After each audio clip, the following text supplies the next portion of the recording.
सब कुछ मिल गया तुझे आज यीशु मसीह के नाम में। आइए हम सब, आनंद आएगा आज रात आपको यीशु मसीह के नाम में। आपको आनंद आएगा, विश्वास करो। आज कोई खाली हाथ नहीं जाएगा। परमेश्वर का आत्मा बोलेगा और बातचीत करेगा। मैं देख रहा हूँ किसी के किडनियों में करके प्रॉब्लम है, पथरियां हैं। यहाँ से आज ही ठंडा पानी पीने के बाद नहीं, प्रार्थना सुनने के बाद आज चमत्कार होगा आपके साथ यीशु मसीह। जो ऑनलाइन सुन रहे हैं, पवित्र आत्मा आशीष दे रहे। अब इसी समय पवित्र आत्मा जी आज का वचन, आज का कलाम मेरे प्रभु इन लोगों की जिंदगियों में 100 गुना बरकतें लेकर आए यीशु मसीह के नाम में। जो इस समय पवित्र आत्मा ऑनलाइन जुड़े हुए, इनके घर में आशीषें डबल होने पाए यीशु मसीह के नाम में। बोलो आमीन आमीन।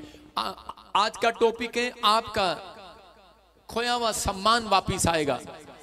कौन सा खोया हुआ सम्मान? आज का टॉपिक है, आप लिख लो अपनी डायरी में कि आज इस बात को लिख लो, इस भविष्यवाणी को लिख लो कि आपका खोया हुआ सम्मान वापिस आएगा। हो सकता है कहता है कि आज आपके जीवन में कोई ऐसी घटना घट गई हो सकता है कह रहे कि सालों साल से आप इस बात से परेशान हो कि किसी ने मेरा आज तक सम्मान नहीं किया। हो सकता है कह रहे कि आपका बच्चा आपको गालियां देता हो, उसने घर से निकाल दिया हो, आपका बच्चा आपका सम्मान ना करता हो, आपका पति आपका सम्मान ना करता हो, आपके घर में आपकी बहू आपका सम्मान ना करती हो, या आपके सास ससुर आपका सम्मान ना करते हो, कोई इज्जत आपको ना देता हो, लोग आपकी गरीबी का मजाक उड़ा रहे हो, लोग बार बार आपके चर्च आने का मजाक उड़ा रहे हो, आपकी नाम धराई कर रहे हो। लेकिन परमेश्वर का आज वचन आज आपसे बात कर रहा है। वो कह रहा है कि जितने भी बुराई करने वाले हैं, कहता है आज विश्वास करना, कह रहा है कि जब परमेश्वर चमत्कार करता है तो ऐसा समय आएगा, चक्रव्यूह बदल जाएगा, चक्कर बदल जाएगा, पहिए वापिस घूमेंगे यीशु मसीह के नाम में। कह रहा है कि समय चेंज होगा आज रात आपका, आपकी तकलीफों का चेंज होगा समय। याद रखना, मैं कह रहा आपकी बीमारियां, आपकी घटिया, आपकी समस्याएं, जो भी आपने अपनी जिंदगियों में खो दिया है, मैं कह रहा हूं जो लोग आपका सम्मान नहीं कर रहे, आज रात के बाद मैं कह रहा हूं कि वो वेलकम करेंगे, खड़े होकर सलूट मारेंगे, चर्च सलूट मारेंगे आज के बाद यीशु मसीह के नाम में। क्या आप चाहते हैं कि परमेश्वर ऐसा करें आपके लिए? जो लोग चाहते हैं परमेश्वर ऐसा आपके लिए करें, तो पौलुस बोलता है उन लोगों के लिए, कहता है कि ये जब होगा, बाइबल में पौलुस ने बताया, कहता है कि ये जब होगा जब एक घर में से एक एक व्यक्ति भी, कहता है, प्रार्थना करने वाला हो जाएगा। कह रहे कि जब एक एक व्यक्ति भी प्रार्थना करने वाला, घुटने टेकने वाला हो जाएगा, परमेश्वर कह रहा आपके घर में, कह रहे कि वो खोया हुआ सम्मान वापिस लाएगा परमेश्वर। कह रहे कि आपकी नाम दराई को दूर करेगा परमेश्वर। लेकिन जो लोग प्रार्थना नहीं करते, जो ईमानदार नहीं रहते परमेश्वर के साथ प्रार्थना करने में, परमेश्वर नहीं आएंगे नीचे, आपको कहेंगे उठ प्रार्थना कर। परमेश्वर कई बार आपको मैसेज देते हैं अलग अलग तरीके से, लेकिन बहुत सारे लोग उठते नहीं है। लेकिन पवित्र आत्मा अपने लोगों से बात कर रहे हैं। अय्यूब की किताब कह रहे हम जब पढ़ते हैं तो बाइबल बताती है कि जब अय्यूब अपनी नाम धराई के अंदर, हम देखते हैं 42 अध्याय और उसके 2 में जाएंगे हम, अय्यूब का कुछ सब कुछ चला गया, लेकिन उसने दुआ बंद नहीं की। अय्यूब की पत्नी उसका सम्मान करना छोड़ गई, उसकी बुराई करने लगी, उसके बारे में बुरा भला कहने लगी, उसके पति के उसके अपने पति के सामने परमेश्वर की निंदा करने लगी। छोड़ दे ऐसे परमेश्वर को। लेकिन अय्यूब ने करे उसका बिजनेस बंद हो गया, लेकिन उसने प्रार्थना बंद नहीं की। उसकी पत्नी करे घर छोड़कर चली गई, लेकिन अय्यूब ने प्रार्थना बंद नहीं की। अय्यूब के बच्चे मर गए, लेकिन उसने प्रार्थना करना बंद नहीं किया। अय्यूब का सब कुछ चला गया, लेकिन वो परमेश्वर के साथ खड़ा रहा, और उसी समय वो मेहनती रहा, ईमानदार रहा, वफादार रहा, और परमेश्वर ने उसकी जिंदगी में चमत्कार किया। जब परमेश्वर ने देखा कि ये बहुत टाइम से कह रहा कि मेरे साथ खड़ा बना हुआ है, बहुत मेरे साथ ईमानदार बना, वफादार बना हुआ है अपनी परिस्थितियों में। आज बहुत सारे लोग जो है, जब उनके जीवन में कोई परिस्थिति आती है, जब कोई कह रहे कि नाम धराई आती है, जब कोई प्रॉब्लम आती है, तो उसी समय वो लोग परमेश्वर से भागने की कोशिश करते हैं, बैक स्लाइड होने की कोशिश करते हैं। लेकिन यहाँ पर इस व्यक्ति ने कहते हैं कि कहा कि आगे जिस परमेश्वर को मैंने जान लिया, कहता है और कोई परमेश्वर नहीं है, मैं भाग कर कहां जाऊं। हालेलुया। दाऊद की तरह बोलता है मैं भाग कर कहां जाऊं, पहाड़ में जाऊं वहां भी तू है, कह रहा है कि मैं अंधेरे में छिपूं वहां भी तू है, झाड़ी में छिप जाऊं वहां भी तू है, दलोंग में जाऊं वहां भी तू है परमेश्वर। इसने परमेश्वर की तारीफ करना शुरू किया। परमेश्वर एक दिन इसके पास आते हैं, इसकी परिस्थितियों को देखने के बाद। साल नहीं आए होंगे, 2 साल नहीं आए होंगे, मैं कह रहा हूं कि काफी लंबा समय इसने परमेश्वर के बिना बता दिया, इसने उस आशीष के बिना बता दिया। लेकिन ये तड़पता रहा, रोता रहा, लेकिन ये परमेश्वर का धन्यवाद करता रहा। इसके इसके शरीर पर फोड़े हो गए बड़े बड़े, और उसी समय ये छाले लेकर कुर्डी पर बैठकर तीला लेकर उसको फोड़ता रहा, लेकिन धन्यवाद करता रहा। परमेश्वर कहता है ये देख एक और हो गया, ये देख एक और हो गया, ये एक और हो गया, ये एक और हो गया, लेकिन ये बार बार परमेश्वर का धन्यवाद कर रहा था। तभी 42:2 में लिखा, हाँ हम पढ़ेंगे, देखो क्या कह रहा है। परमेश्वर इसके पास आते हैं और क्या बोल रहा है इसको और लेकिन इसका जवाब क्या है, हाँ पढ़ेंगे देखो। मैं जानता हूँ हाँ। कि तू सब कुछ कर सकता है। क्या बोल रहा है, कह रहा मैं जानता हूँ परमेश्वर, कह रहा तू सब कुछ कर सकता है। परमेश्वर इसके पास आकर कह रहे हैं, कह रहे कि तू दुखी है, तू बीमार है, तेरी पत्नी चली गई, तेरा बिजनेस खत्म हो गया, तेरा बच्चा मर गया, तेरे शरीर पर फोड़े हो गए, अब तू क्या करेगा। कहता है इसका जवाब क्या था, इसका जवाब विचारों में ये था, परमेश्वर मैं जानता हूं तू सब कुछ कर सकता है। तू एक काम का इलाज नहीं करेगा, तू सारे कामों का इलाज करेगा। तू एक मेरी बात का हल नहीं करेगा, आज सारी बातों का हल करेगा। आज विश्वास करना, जिनको परमेश्वर पर विश्वास है वो आपकी एक प्रॉब्लम दूर नहीं करेगा, आज सारी प्रॉब्लम खत्म करके जाएगा आज रात, क्योंकि पूरा साल खत्म होने वाला चर्च। एक प्रॉब्लम नहीं, कह रहा कि पूरे 8 महीने की, 9 महीने की, 10 महीने की जो अभी आपकी प्रॉब्लम है परमेश्वर खत्म करेंगे आज यीशु मसीह के नाम में। जिसका आमीन ऊंचाई वो प्रॉब्लम आज खत्म करवा के जाएगा। और फिर आगे क्या लिखा, मैं जानता हूँ कि तू सब कुछ कर सकता है, हाँ। और तेरी युक्तियों में से कोई रुक नहीं सकती। कह रहे हैं कि जो तेरी योजनाएं हैं वो रुक नहीं सकती, जो तूने मेरे लिए प्लान किया है, जो तूने मेरे लिए भविष्यवाणी किया है, कहता मैं जानता हूँ वो रुक नहीं सकती हैं। हालेलुया। इसने क्या कहा, कहता परमेश्वर तूने मेरे को बीमार इसलिए रखा, इसके कहने का मकसद था तू मुझे यहाँ लेकर आया, वो इसलिए लेकर आया है कि ताकि मैं जान लूं परमेश्वर तेरी बड़ी योजना को। ये याद रखना, एक व्यक्ति के जीवन में जब कोई समस्या आती है तो परमेश्वर ने उसके जीवन में कोई प्लान फिट किया होता है पहले से।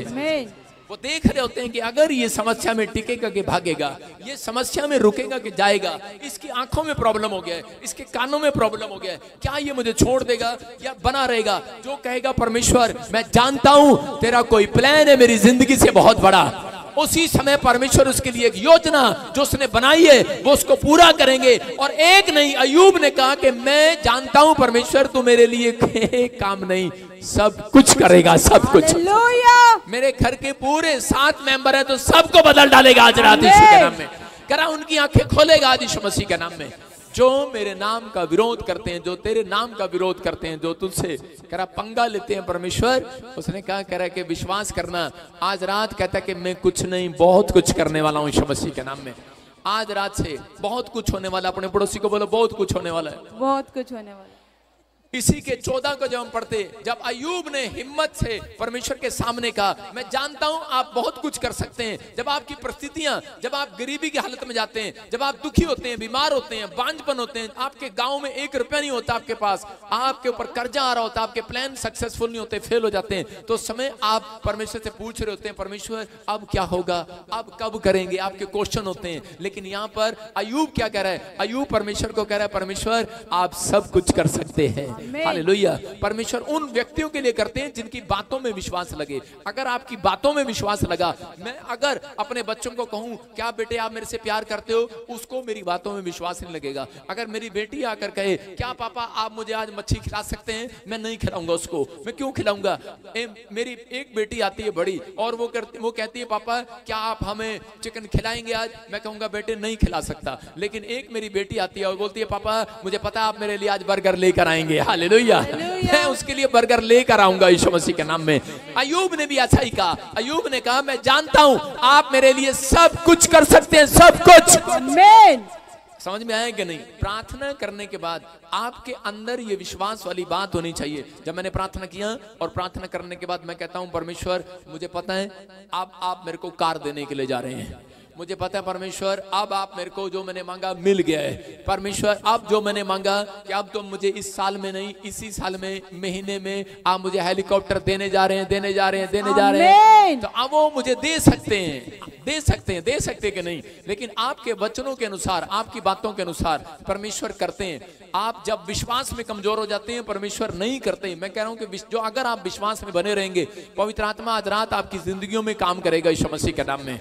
वो आदर देना चाहते हैं और लेना भी चाहते हैं। अगर आप अपने माँ बाप का आदर नहीं करते तो वो आपको 2 रुपया क्या कुछ भी, एक फूटी कोड़ी भी आपके नाम नहीं करके जाएंगे। क्या आप चाहते हैं आपके माँ बाप आपका सम्मान करें, आपके बच्चे आपका सम्मान करें? तो आपको पहले परमेश्वर की आज्ञाओं का सम्मान करना पड़ेगा, उसकी प्रोफेसी का सम्मान करना पड़ेगा, उसकी बातों पर विश्वास करना एक सम्मान करना है। जब आप सम्मान करते हैं तो परमेश्वर ऐसे व्यक्तियों को आशीष दिलाता। अय्यूब ने इस बात पर सम्मान कर लिया, कहता बात पर विश्वास कर लिया कि परमेश्वर जो दुख तूने दिया है इसका मतलब कोई प्लान है मेरी जिंदगी में। और उसने कहा परमेश्वर मुझे सुख देने वाले हैं, मैं देख रहा हूं सुख को। उसको दिख नहीं रहा था लेकिन उसने कहा मैं देख रहा हूं सुख को, आ रहा है वो, आ रहा है वो, आ रहा है। उसकी पत्नी करी कहां है, कहां है, कहां है। अब तो बच्चे भी चले गए, अब तो बिजनेस भी चला गया, अब तो सब कुछ बंद हो गया। लेकिन उसने कहा कि परमेश्वर मैं जानता हूं कि आपने मेरे लिए कोई बड़ा प्लान फिट कर लिया है। आमीन।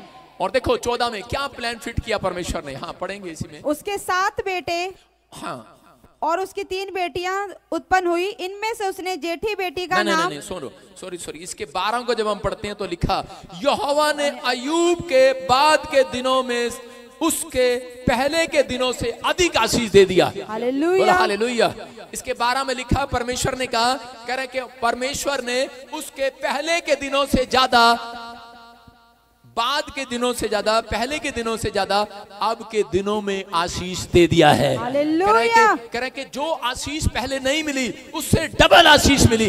याद रखना, कहता कि अगर आपके जीवन में कहता कि आपने 6 महीने दुख में बिताए तो परमेश्वर का आत्मा कहता है आपने आदर किया परमेश्वर का, आपने सम्मान किया, फिर भी चर्चाएं हैं, फिर भी प्रभु पर भरोसा रख रहे हैं, प्रार्थना कर रहे हैं। परमेश्वर आपको पिछले 6 महीनों से बढ़कर आशीष देने वाला आज रात, बढ़ाने वाला आज रात।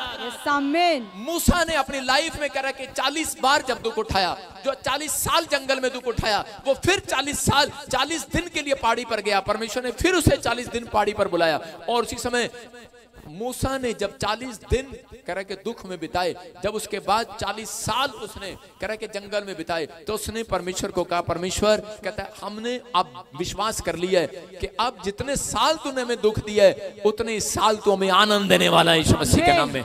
उसकी प्रार्थना थी मूसा की कि परमेश्वर 40 साल कहता है कि परमेश्वर अगर तूने मुझे दुख दिया है तो पवित्र आत्मा 40 साल भी तू मुझे आनंद देगा। याद रखना कि अगर आप 1 दिन का दुख चाहते हैं तो परमेश्वर आपको 1 दिन का देंगे। अगर आप 2 दिन का चाहते हैं तो आपको 2 दिन का देंगे। मैं कह रहा हूं कि अगर आप चाहते हैं कि आप परिस्थितियों में से कभी बाहर ना आए तो आप परमेश्वर को रोज कहते रहेंगे परमेश्वर आपने ये क्या कर दिया, आपने क्यों कर दिया, मेरे जीवन में ऐसा क्यों है, मेरे जीवन मेरा पति क्यों नहीं ठीक होता, मेरे बच्चे क्यों नहीं ठीक होते। तो मैं कह रहा हूं वो आपकी परिस्थितियां जो है, बहुत सारे लोगों की परिस्थितियां वो 5 साल 10 साल 50 साल लग जाते हैं उनको, वो परिस्थितियां ठीक नहीं होती, वो हालात बदलते नहीं है। लेकिन जो लोग परमेश्वर को ऐसा कहना स्टार्ट करते हैं, ये परीक्षा करने का टाइम, मैं कह रहा हूं परीक्षा को बंद करने का टाइम होता है। शैतान उन लोगों की परीक्षा ले सकता है जो लोग कह कि रोज यही बात परमेश्वर के सामने रखते हैं। एक दुख आया, एक तकलीफ आई तो उसी समय वो कहते हैं कि परमेश्वर आपने मेरे जीवन में ये क्यों किया, परमेश्वर मैंने क्या प्रार्थना नहीं किया, मैंने क्या बाइबल नहीं पढ़ा, परमेश्वर मैंने क्या दशवांश नहीं दिया, परमेश्वर इतनी सेवा करने के बाद भी मेरे जीवन में इतना दुख क्यों, परमेश्वर इतना काम करने के बाद भी मेरी लाइफ में दुख क्यों। आप अपना 1 साल और दुख का बढ़ाएंगे, समझ रहे हैं कि नहीं। लेकिन अगर आप उसी समय आपको पता लग गया कि कोई प्रॉब्लम आ गई है, उसी समय अगर हल नहीं निकल रहा, आप गड्ढे में गिर गए, आप बाहर नहीं आ रहे, आप कहें कि परमेश्वर तेरा धन्यवाद हो, मैं विश्वास करता हूं कि तू मेरे सम्मान को अगले साल बढ़ाने के लिए जा रहा है यीशु मसीह के नाम में। तू मुझे अगले महीने मेरा सम्मान खोया हुआ वापस दे रहा है परमेश्वर, मेरी वो चीजें खोई हुई वापस दे रहा है जो मेरा मान सम्मान करा लोग नहीं कर रहे, जो मेरा वेलकम लोग नहीं कर रहे। मैं देख रहा हूं वो स्वर्गदूत आ रहे हैं वेलकम करने के लिए यीशु मसीह के नाम में। बहुत सारी आशीषें आज रात आपके ऊपर उतरने लगेंगी यीशु मसीह के नाम में। क्या आप विश्वास करते हैं? लेकिन लोग ज्यादातर यही निराश रहते हैं। अपने पड़ोसी को बोलो कि तू पहले से ज्यादा आशीष पाएगा, तू पहले के दिनों से ज्यादा आशीष पाएगा। ये याद रखना, पहले के दिनों से ज्यादा आशीष तेरे ऊपर आएगी, बढ़कर आएगी। लेकिन कह रहे कि आप जब ईमानदार होंगे, जब वफादार होंगे, जब आप बने रहेंगे, जब आप स्पिरिचुअल फादर के साथ बने रहेंगे, याद रखना परमेश्वर का आत्मा कह रहा है कि आने वाले समय में मैं तेरा सम्मान बढ़ाऊंगा यीशु मसीह का नाम में। उसने मत्ती 5 के 11-12 में क्या कहा? हाँ देखो मत्ती 5 के 11 में लिखा, कह रहा कि ऐसा समय आएगा कि लोग झूठ बोलकर तुम्हारी निंदा करेंगे, झूठ बोलकर तुम्हारे लिए कह रहा ऐसी ऐसी बात कहेंगे। देखो क्या लिखा, हाँ पढ़ो, 5 के 11 में लिखा, धन्य हो तुम जब मनुष्य तुम्हारे लिए, धन्य हो तुम जब मनुष्य मेरे कारण तुम्हारी निंदा करे और सताए और झूठ बोल बोलकर तुम्हारे विरोध में सब प्रकार की बुरी बातें कहे। हाँ, तब आनंदित और मगन होना, हाँ, क्योंकि तुम्हारे लिए स्वर्ग में बड़ा फल है, इसलिए कि उन्होंने उन भविष्यद्वक्ताओं को जो तुमसे पहले थे इसी रीति से सताया था। बोलो हालेलुया। हालेलुया। कह रहे हैं कि आज बहुत सारे लोग बोल रहे हैं, कहते थे छत्तीसगढ़ में इतना विरोध क्यों हो रहा है, छत्तीसगढ़ में तो आज आपको वहां होना चाहिए था, आपको वहां होना चाहिए था। समझ रहे हैं कि नहीं? आज वहां विरोध क्यों है, मीटिंग क्यों नहीं होने दे रहे, यूपी में मीटिंग क्यों नहीं होने दे रहे, इतना विरोध क्यों है? मैंने कहा अभी 2 स्टेट नहीं, अभी तो बहुत सारे दुनिया में होने वाला है, प्रॉब्लम होने वाली है, क्योंकि यीशु मसीह विरोध के बाद ही ऊपर से आएगा। याद रखना, जब तक विरोध नहीं होगा तब तक परमेश्वर नहीं आएगा। कह रहा बहुत सारे लोगों को नहीं पता ये समय वो चल रहे हैं, कह रहा अंत समय की निशानी है, इसलिए उसने यहाँ पर उन लोगों को समझाया। कह रहा धन्य हो तुम, कह रहा जब मनुष्य मेरे नाम के कारण तुम्हारा विरोध करे।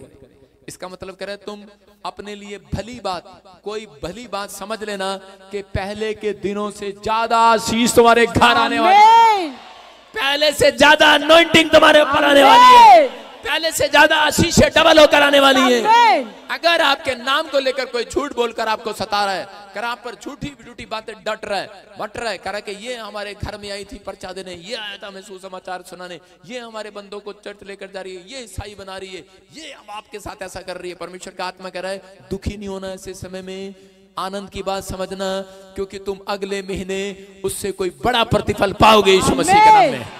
सबको जय मसीह की। मैं जतिन बब्बर और आप देख रहे हैं मसीह परिवार चैनल। जैसे कि आप सब जानते हैं कि मैं इस चैनल पे प्रभु के अलग अलग दासों की वीडियोस डालता हूं, तो अगर आपको हमारा चैनल अच्छा लगता है तो आप इस चैनल को ज़्यादा से ज़्यादा सब्सक्राइब जरूर करें, ताकि आप प्रभु के वचन को सुन सके। वीडियोस को ज़्यादा से ज़्यादा शेयर करें, ताकि जिन लोगों तक वचन नहीं पहुंचा उन तक वचन पहुंच सके।